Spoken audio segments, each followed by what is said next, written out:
নমস্কার। আজ আমরা চলে এসেছি নতুন একটি ওষুধ নিয়ে, যেটি হচ্ছে প্যান্টেক্স 40।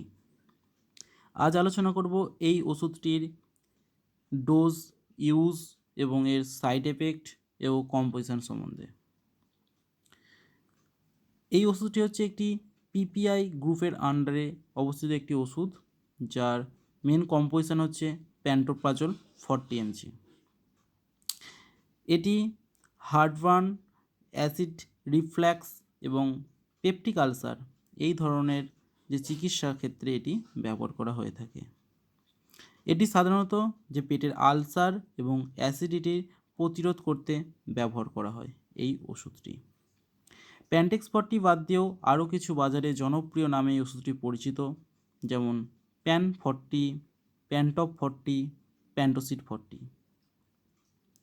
এই ওষুধটি সকালে খালি পেটে একটি করে খাওয়ার পরামর্শ দিয়ে থাকেন, তবে কিছু কিছু মানুষের ক্ষেত্রে এটি একটি করে দিনে দুবারও খাওয়ার পরামর্শ দিয়ে থাকেন।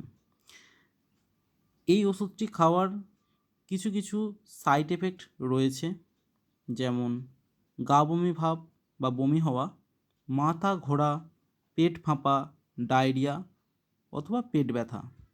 এই ধরনের কিছু সিমটম থাকতে পারে। এই ধরনের যদি কিছু সিমটম হয়, অবশ্যই ডাক্তারের সঙ্গে পরামর্শ নিয়ে থাকবেন।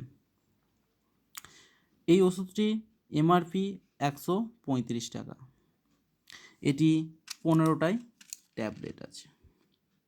এটি ট্যাবলেট ফর্মে পাওয়া যায়। এছাড়া প্যান্টোপ্রাজলের ইঞ্জেকশনও হয়। এই ছিল আজকের ভিডিও। আশা করছি ভিডিওটি আপনাদের খুব উপকারে আসবে।